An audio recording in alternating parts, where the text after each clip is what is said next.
Hello, English learners. Welcome back to another advanced lesson with us here at English Pod. My name is Marco. And my name's Erica. So today we're bringing you another advanced lesson, and this time it's kind of historical. Like the name suggests, we are listening in as a president says goodbye to the nation before he steps down from his role as president.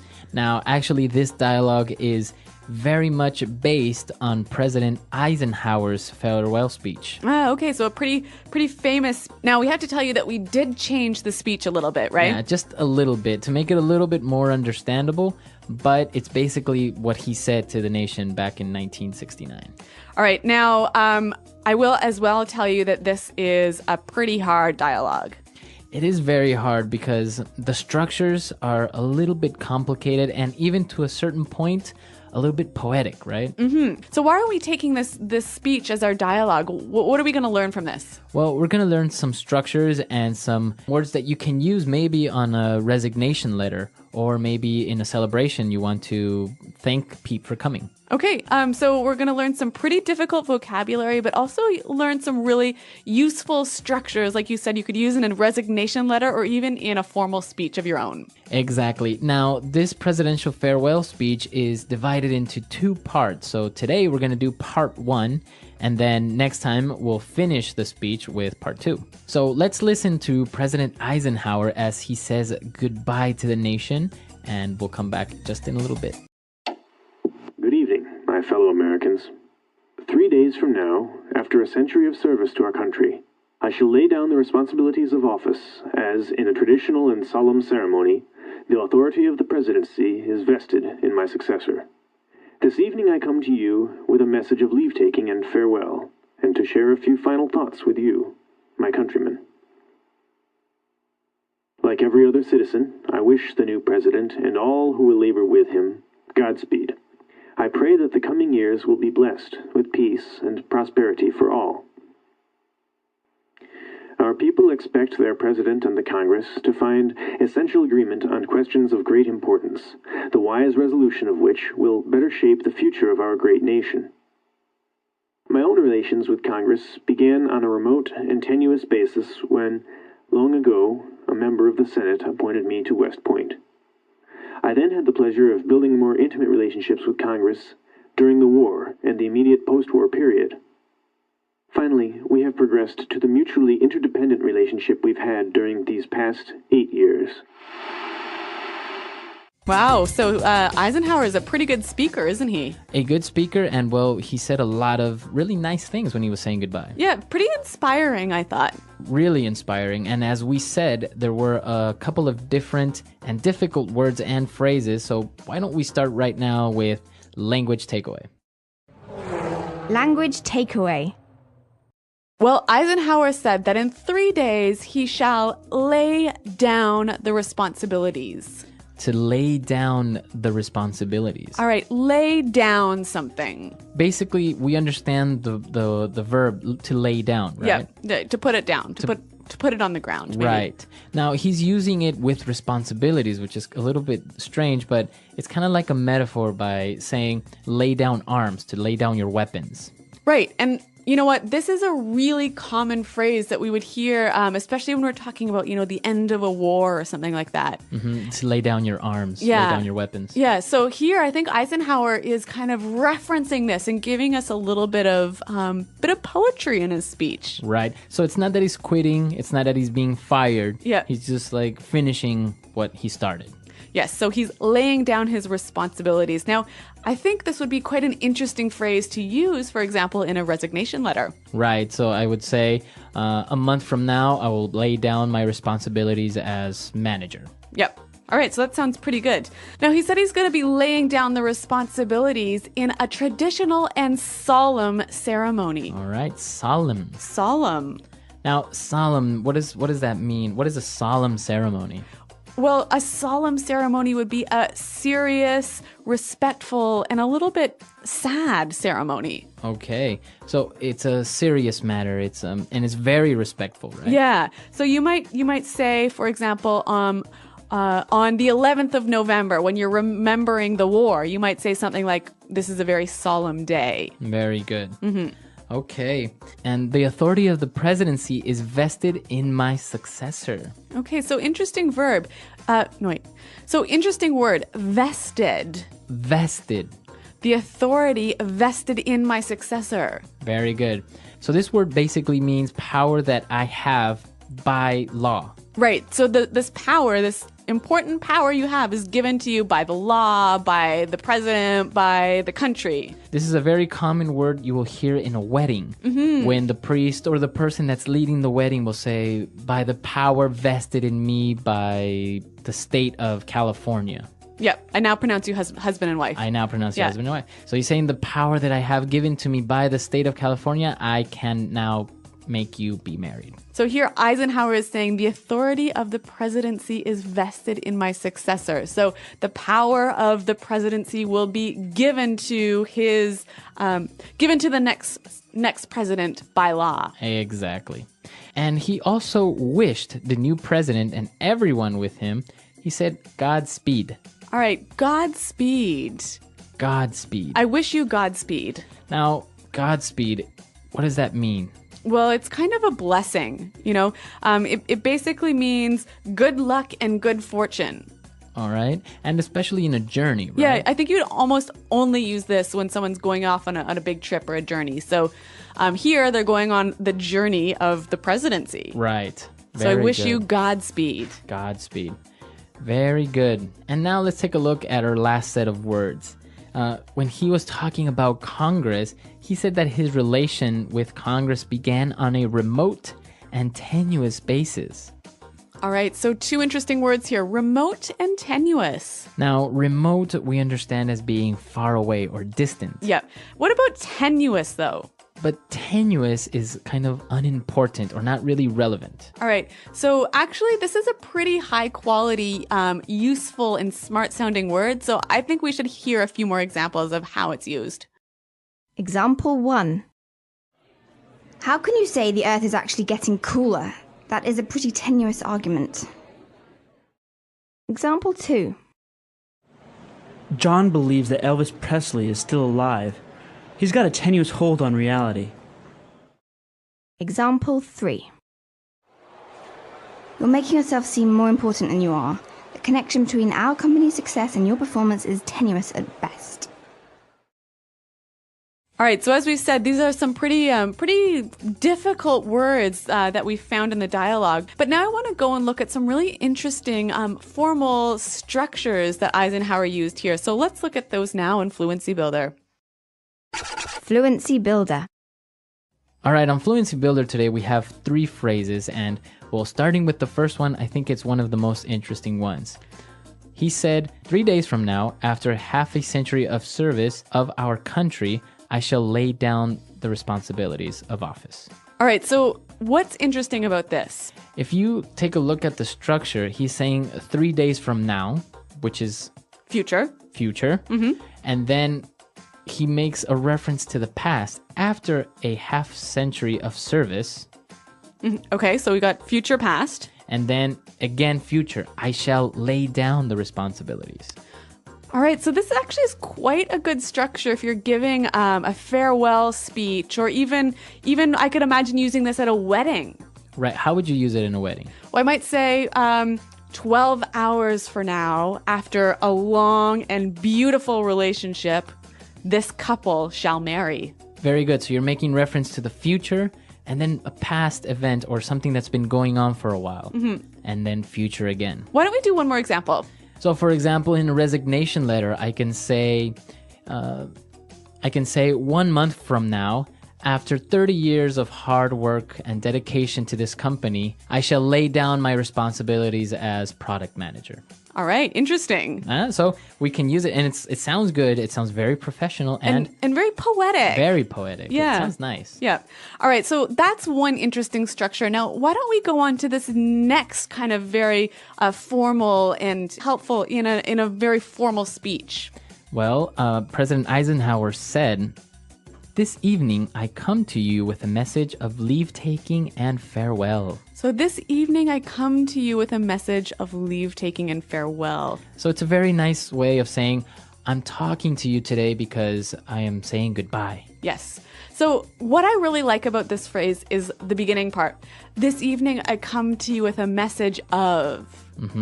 So again, let's suppose we're at a wedding. If I'm offering a toast or I'm the best man, I could say, this evening I come to you with a message of love and trust and respect.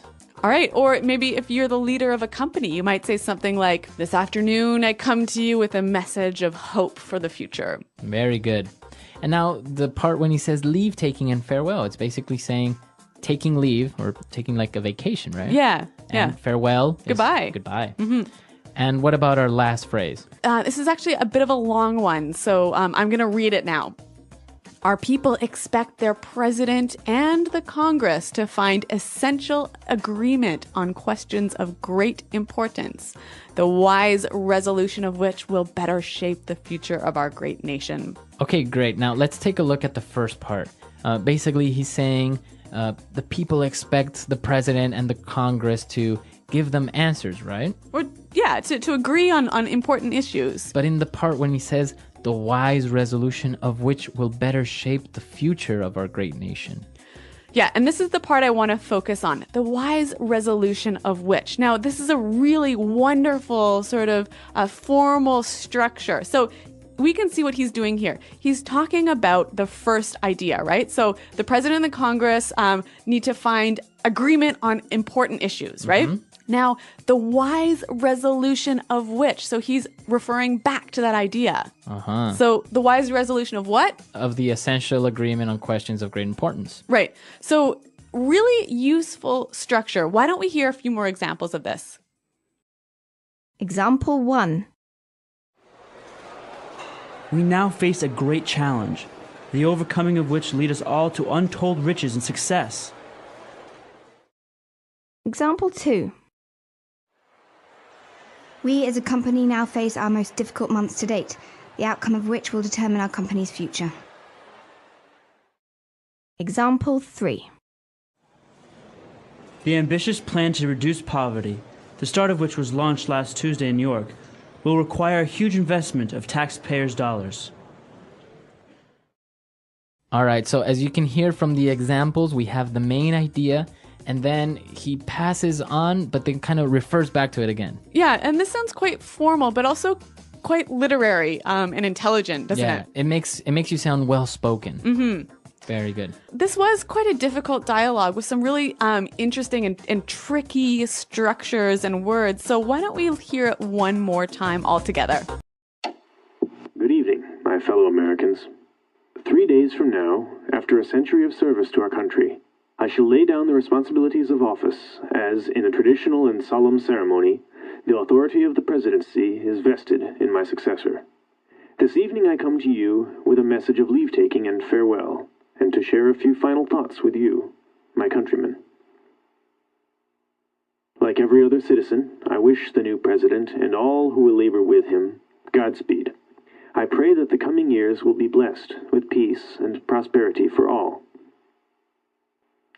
Our people expect their president and the Congress to find essential agreement on questions of great importance, the wise resolution of which will better shape the future of our great nation. My own relations with Congress began on a remote and tenuous basis when, long ago, a member of the Senate appointed me to West Point.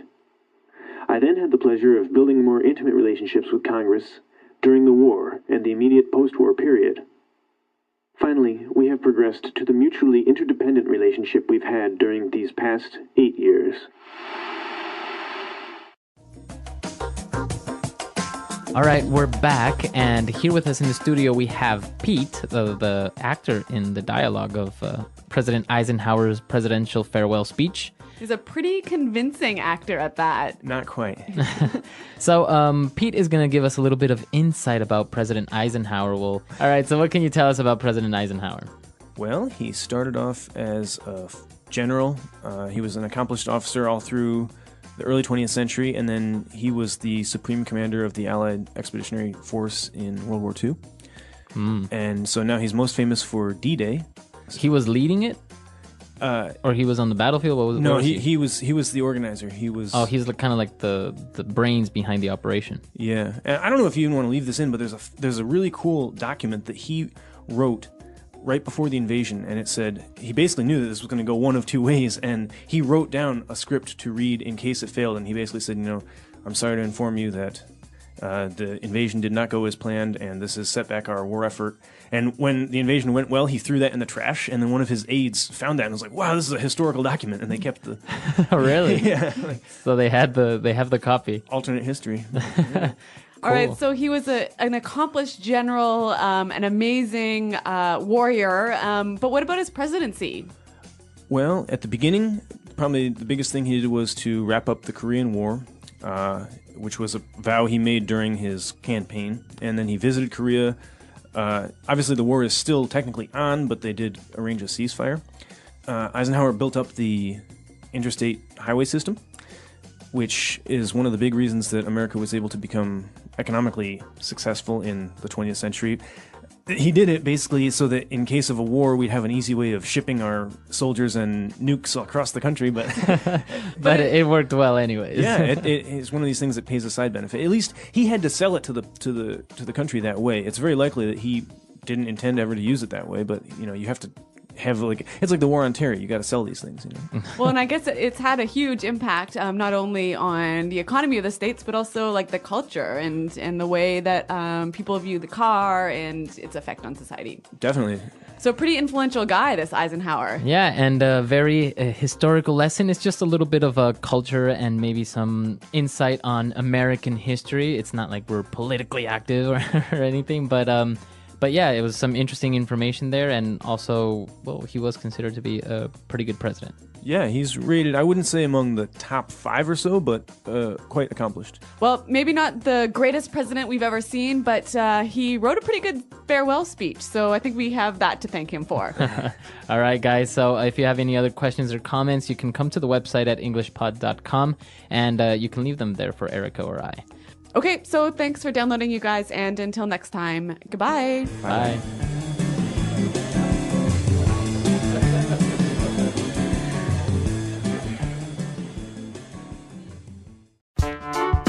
The English Pod Audio Review. Listen to the meaning, then say the vocabulary word. The national legislative body of the United States, consisting of the Senate and the House of Representatives. Congress.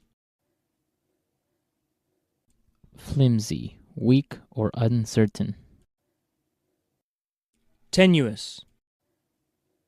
A hill in Washington, D.C., where the Capitol building sits and Congress meets. Capitol Hill. Serious, formal.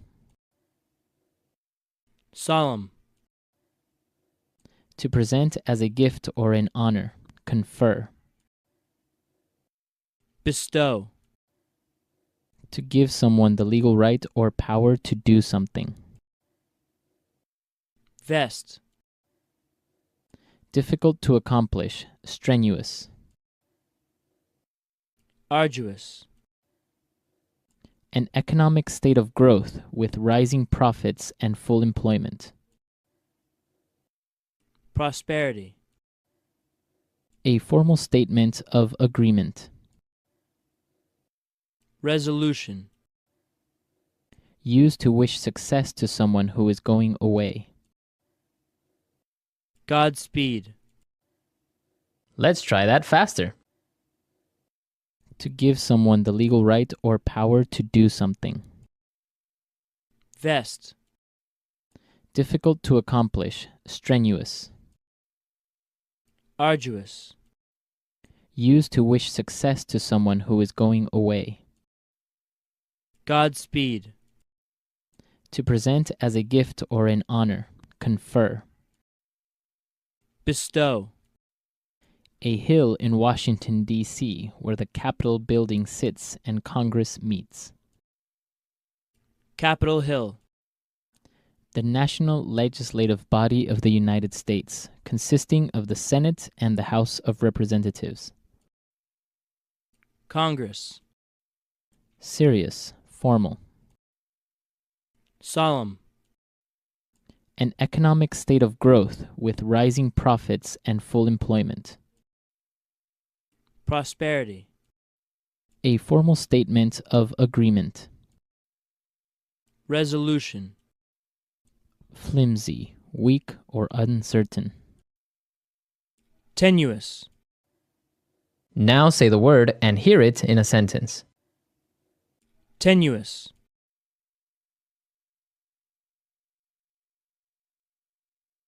How can you say that the Earth is actually getting cooler? That is a pretty tenuous argument. Tenuous.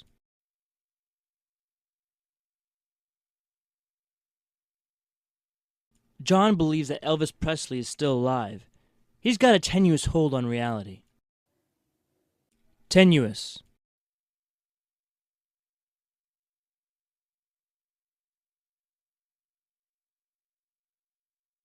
You're making yourself seem more important than you are.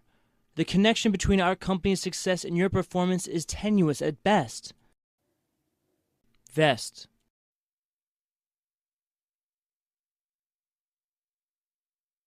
With the powers vested in me, I now pronounce you husband and wife. Vest.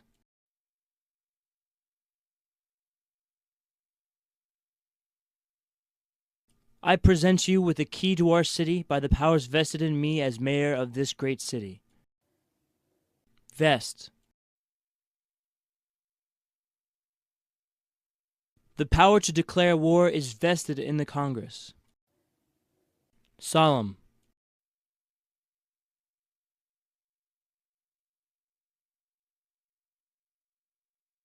We are here today on this solemn and tragic day to say goodbye to an inspiration and a friend, Michael Jackson. Solemn.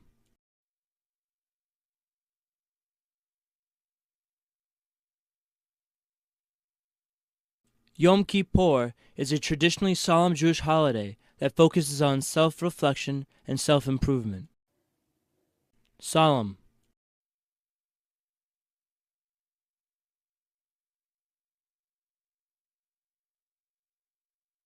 Every year, September 11th is a very solemn occasion as Americans remember the victims of the World Trade Center attack. Resolution.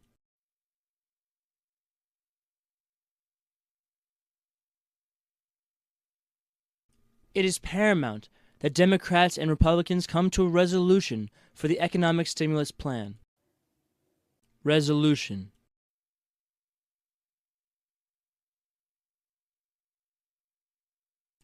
How will President Obama find a resolution for health care reform that will benefit everyone?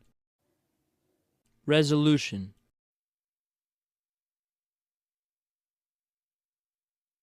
I've made a resolution to stop smoking and lose 20 pounds this year. Godspeed.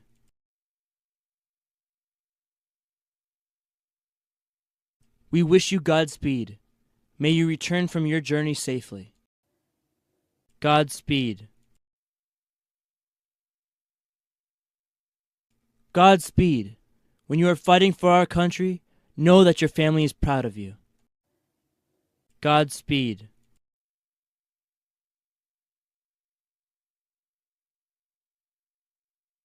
It's time for me to go out and experience life for myself. Goodbye and Godspeed.